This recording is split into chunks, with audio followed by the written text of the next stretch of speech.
நம. ஓம் ஆறுமுக அரங்கமகாதேசிகாய நம. எல்லாம் வல்ல குருநாதர் அவர்களுடைய பொற்பாத கமலங்களுக்கு கடியனின் பணிவான வணக்கத்தை உரித்தாக்கிக் கொண்டு இன்றைய பௌர்ணமி விழாவிற்கு வருகை தந்திருக்கக்கூடிய உங்களையும் வணங்கி வருக வருக என்று வரவேற்று ஆசானை வணங்கி ஆசான் ஆறுமுக அரங்கமகாதேசிக சுவாமிகள் அவர்களுடைய திருவடியை வணங்கி என்னென்ன நன்மைகள் நாம் பெற்றோம் என்பதை பகிர்ந்து கொள்ளவே இங்கு வருகை தந்திருக்கின்றோம். ஆகவே இங்கு வந்திருக்கக்கூடிய மக்களுக்கும் இது போன்ற உண்மைகள் தெரிந்தால்தான் இன்னும் ஆழமாக பயபக்தியோடு உணர்வு கொண்டு ஆசானை வழிபட்டு அவர்கள் காட்டக்கூடிய வழியினை பின்பற்றி நம்முடைய ஜென்மத்தை கடிதிட்டுக் கொள்வதற்கு இதுவே தக்க தருணம். ஆசான் வெளிப்பட்டு விட்டார், முருகப்பெருமான் வந்து விட்டார். அந்த முருகனை காண நம்முடைய துன்பங்கள், துயரங்கள், வேதனைகள், எல்லா சோதனைகளும் தீருவதற்கு ஓங்கார குடிலிற்கு வாருங்கள் வாருங்கள் என்று நம்மை அழைத்துக் கொண்டிருக்கின்றார்.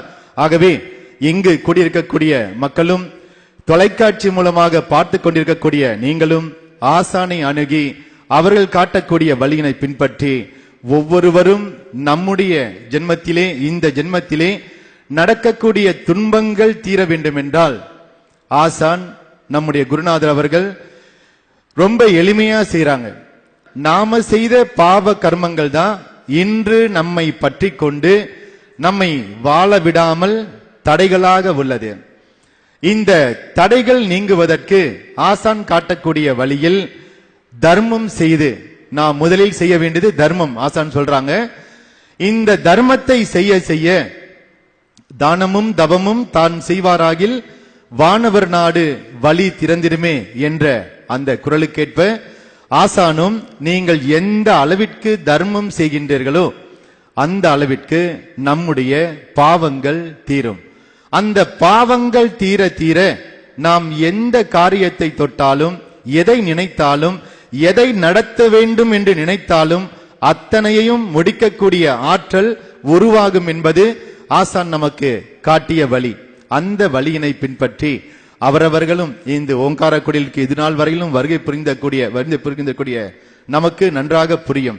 ஆசான் காட்டுவதெல்லாம் எந்த விதமான மாய ஜாலங்களோ வித்தைகளோ எதுவுமே கிடையாது.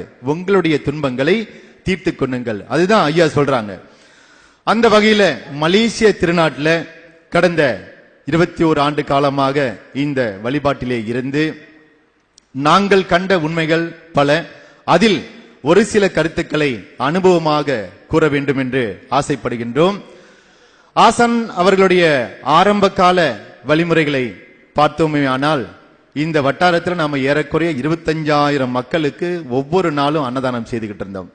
அன்றைக்கும் சரி இன்றைக்கும் சரி ஐயா அவர்கள் அதைத்தான் சொல்லிக்கிட்டு இருக்காங்க. இங்க வித்தையோ மாயஜாலமோ எதுவுமே கிடையாது. நாம நினைக்கலாம் பல கோடி பாவங்களை செய்துவிட்டு ஒரு 1000 வெள்ளி செஞ்சா நம்முடைய பாவங்கள் பறந்து போகும் அப்படின்ட்டு. அது அப்படி கணக்கல்ல.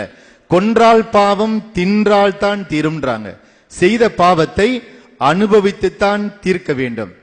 அப்படி அந்த அனுபவம் ஏற்படாமல் இருப்பதற்கு எதையெல்லாம் ஒரு ஜென்மத்தில் பிற உயிரிட்டிருந்து நாம பறிச்சோமோ, அந்த உயிர்களுக்கு துன்பத்தை கொடுத்தோமோ, அந்த துன்பங்கள் நீங்குவதற்கு மீண்டும் பசி என்று வந்தவர்க்கு புசி என்று தந்தவனை பரமனும் மகிழ்வானடா பணிந்து பக்கத்தில் வருவான். கடவுள் நமக்கு ஆசீர்வாதம் செய்யணும் அப்படின்னா, நாம வேண்டிய வரம் கிடைக்கணும் அப்படின்னா அவங்க சொல்றது போல பசியால வாடக்கூடிய உயிர்களுக்கு ஒரு பிடி சாதம் விடு, மாதம் ஒரு 2 பேருக்கு அன்னதானம் செய்யுங்க. இந்த 2 பேருக்கு நாம அன்னதானம் செய்தோம் அப்படின்னா அது 4 பேரா மாத்தோம், அப்புறம் 20 பேரா மாத்தோம், 200 மாத்தோம், இப்படியே படிப்படியா கொண்டுகிட்டு போகும். ஆக ஆசான் அன்னிலிருந்து இன்னைக்கு வரைக்கும் சொல்லக்கூடிய கோட்பாடுகள் என்ன அப்படின்னா, இதை செய்து தான் நம்முடைய கர்மங்கள் நீங்கும். அது நீங்க நீங்க நமக்கு தெளிந்த அறிவு உண்டாகும். அந்த அறிவின் வழி நாம் சாதிக்க வேண்டிய எல்லாவற்றையும் சாதிக்க முடியும் என்பது ஐயா மட்டும் இல்ல, இதுவரைக்கும் வந்த அத்தனை சித்தர்களும் சொன்ன கருத்துக்கள். ஆகவே அதைத்தான் ஐயா இன்னைக்கு சொல்லிக்கிட்டு இருக்காங்க. என்னை வணங்குன்னு ஐயா சொல்லல, ஞானியர்களை பிடித்துக் கொள்ளுங்கள், முருகப்பெருமானை வணங்குங்கள், அகத்தீசனை வணங்குங்கள், ராமலிங்க சுவாமிகள் வணங்குங்கள் அப்படின்றாங்க. வேற இடங்கள்ல போனீங்கன்னா நீ என்ன வணங்கு, நான் உன்னை காப்பாத்துறேன்னு சொல்றாங்க. ஐயா அந்த வேலைக்கே வரல. ஐயா சொல்றதெல்லாம் நீங்க செய்து அந்த இன்பத்தை நீங்களும் பெறலாம். யாம் பெற்ற இன்பம் பெருக இவ்வையகம் சொன்னாங்க. அதைத்தான் ஐயா காமிச்சுக்கிட்டு இருக்காங்க. நான் பெற்ற இந்த இன்பத்தை நீங்களும் பெறணும் அப்படின்னா இங்க கடை விரித்து வைத்திருக்கின்றேன். யாரு வேண்டுமானாலும் தர்மம் செய்யலாம், யாரு வேண்டுமானாலும் தொண்டு செய்யலாம். அப்பேற்பட்ட வாய்ப்பினை உலகத்துல ஒரு இடத்துல கொடுத்திருக்கிறாங்கன்னா அது நிச்சயமாக ஓங்கார குடிலை தவிர வேறு எங்கும் இல்லை என்பது நிச்சயமான ஒன்று. காரணம், இப்பேற்பட்ட வாய்ப்பு எங்கேயுமே நமக்கு கிடைக்காது. தினந்தினமும் அன்னதானம் அப்படின்றது எங்கும் நாம பார்க்க முடியாது. எங்கு சென்றாலும் பணத்தை வாங்கி வச்சுக்கிட்டு அப்புறம் மயக்கம் தரக்கூடிய பல லீலைகள்லாம் காட்டி மக்களை மதிமயக்க செய்து பணத்தை எல்லாம் பறித்து கொண்டு பின்னாடி விட்டுறாங்க. ஆனா ஐயா மட்டும்தான் என்ன செய்யறாங்க அப்படின்னா, உங்களுடைய கர்மத்தை தீர்த்து கொள்வதற்கு இதோ உங்கள் கண் முன்னாலேயே தர்மத்தை செய்கின்றேன், நீங்களே பார்க்கலாம், நீங்களே தொண்டு செய்யலாம். தொண்டு செய்து அந்த ஏழைகள் வயிற்றில் அந்த உயிருக்கு ஆக்கத்தை கொடுக்கும் போது, அந்த கும்பிக்கு அபிஷேகம் செய்யும் போது அகம் மலரும், அகம் மலர்ந்தால் முகம் மலரும். அந்த முக மலர்ச்சியே இறைவனது ஆசின்னு சொல்றாங்க. இதுதான் பசி என்று வந்தவர்க்கு புசி என்று தந்தவனை. இந்த பசின்னு இருக்கக்கூடிய உயிர்களுக்கு சாப்பிடு அப்படின்னு கொடுத்தீங்க அப்படின்னா இந்த வாய்ப்பு தான் நமக்கு மிகப்பெரிய ஒரு மாற்றத்தை உண்டு பண்ணுன்னு சொல்றாங்க. ஆக அந்த வகையில ஆசான் காட்டிய ஞானியர்களை வணங்கினால் நாம் நன்மை பெறலாம், நம்முடைய துன்பங்கள் தீரும், நாம் கேட்டது கிடைக்கும், நாம் நினைத்தது நடக்கும். எல்லா காரியங்களும் அமைதியாக நடப்பதற்கு ஆசானை உருக்கத்தோடு காலையில அந்த பிரம்ம முகூர்த்த வேளையில பூஜை செய்யணும். அதன் பிறகு தர்மத்தையும் செய்யணும், அதன் பிறகு நம்முடைய கடமைகளை செய்யணும் அப்படின்றாங்க. இதை கடைபிடித்தாலுமே பல மாற்றங்கள் உண்டாகும்.